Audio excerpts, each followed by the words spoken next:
reporting a 35% increase in tea yields compared to previous years. According to the Kenya Tea Development Agency, KTDA, quality of tea leaves has also improved after farmers were trained on new crop management practices, planting of high-yielding certified clones, and value addition. The Tea Research Institute is developing new technologies, including environmental conservation efforts, as well as tea management technologies that mitigate against climate change.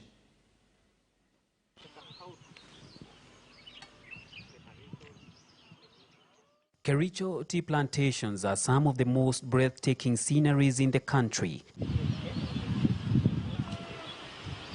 This neat and well-maintained tea plantation table belongs to Kevin Sonkai Duncan from Kericho County. Duncan has been farming tea for over 20 years on less than an acre. He is among farmers who have received training on best management practices in the use of clean planting clones, sourced from the Tea Research Institute, which he claims have been a win-win on both yields and profits. Majani chai inazaambia wakulima waweke bidii kwa chai, wasione tu wapande large farms, lakini wapande ile kidogo ile wanaweza kumanage. Ile management nzuri ndio inatoa mazao mazuri, sio shamba kubwa.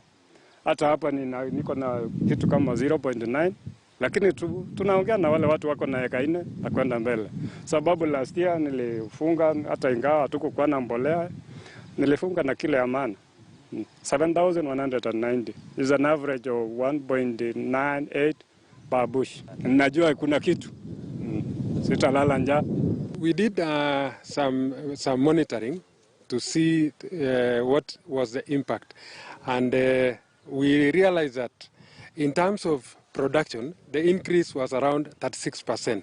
Overall now, okay, on average, because we first of all had a pilot on 4 factories, and then it was later on rolled out to all the factories. So on average, in terms of yield production, it was around 36% increase in production. And then adoption of good agricultural practices.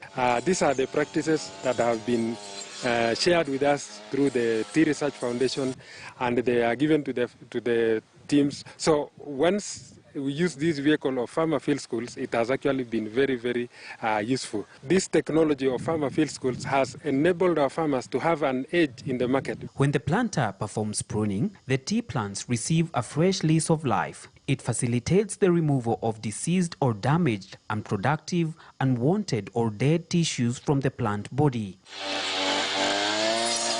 At least tutoe meza mzuri, ile jua ikitoka asubuhi na piga kila mahali, inatoka shoots inatoka in the same level. So inatusaidia ikitoka in the same level, inatusaidia tunaharakisha kama zile blog ya juu huko ile mrefu, tunaenda 35 minutes tutakuwa tumemweka ile imechaga, the blocking basket. Kiwa na meza nzuri, unachuna kilo mingi. According to scientists at the Tea Research Institute, several key attributes are considered when developing new varieties. These include high quality, high yielding, pest and disease resistance, and adaptability to different tea growing zones. Tea is a perennial crop. It takes a very long period of time. So to develop a new variety, it is interesting, it takes up to 23 years. So this is the long period which require a lot of patience, a lot of resilience from the breeder, and even also from the industry. Generally, tea plant is left to grow for 60 centimeters. But inside here where we do breeding, we leave this plant to grow. It can grow up to 20 to 30 meters when left to grow. So what we do, we collect the seeds, and then from that seeds, we know it is a product of 2 crosses. We have crossed a high yielding and a high quality. So what we are looking for is to get a product from the 2, which is higher in quality and higher in yield. The Institute also recommends the use of eco-friendly measures for pest and disease control. So we normally resort to those control options which are safer to the environment. Like good agricultural practice will reduce the population of pests in the field. We only resort to chemicals, and when we resort to chemicals, we go to those which are very safe, the plant extract, the natural chemicals, or we use biological control products to reduce the population. Once we reduce the population, we make sure that we contain those population using environmentally friendly control.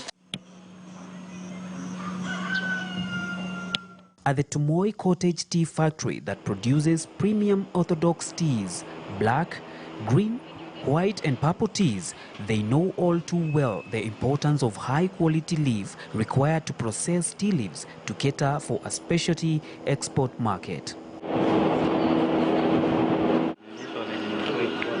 Of course, we've had to learn, to unlearn and then relearn the tea making process. Yeah, because every cultivar can be product specific and you need to work with TRI on that 100%. You also have to talk a lot with them on, is this withered? Is that directly steamed? Is that one panned? You know, all those things. And they are the ones you have to go back and forth, you know, trying to develop that kind of technology with them. And they are a real major resource because they have the labs, they have everything, and they know how it should look. So if you choose as a farmer to plant just one specific clone and add value to it, then you know you're becoming, you get a niche of your own on that specific tea. TRI have really tried and they have done a good job. We have very many varieties of tea in Kenya, and people should, farmers should plant all this.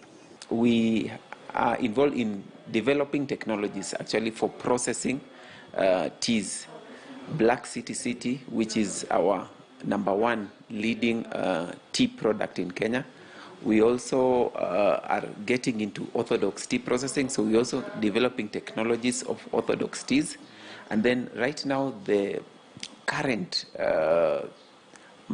in thing for tea, or the current thing that Kenya is trying to focus on is the market for specialty teas. So that is the third area of processing technologies that we are producing. The second aspect of the research that we deal in is now processing technologies for value-added food and non-food products based on tea.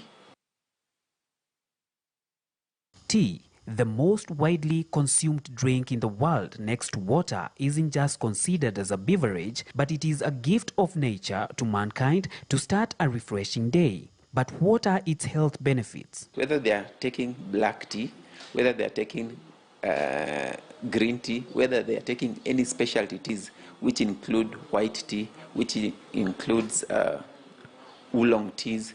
Oolong teas are semi-fermented teas. They are in between black tea and green tea. So they have been fermented partially. So they are having qualities of both green and black tea. And then there is white tea. And the white tea is processed from the silver tips. So all these teas, when we consume them, we get into our bodies what we call polyphenols. These polyphenols are basically antioxidants, and what they do in our bodies is that they mop out any free radicals. Free radicals are causative agents to diseases. Black CTC tea, processed through cut, turn and curl to granular form, is what we are mostly used to. Despite Kenya being the third largest producer of tea leaves in the world, we don't know how to take it. Experts say that to enjoy the full flavor of tea leaves, be it green, black, purple, white or oolong, we shouldn't be adding milk or sugar. For KTN News, I'm Paul Thiongo.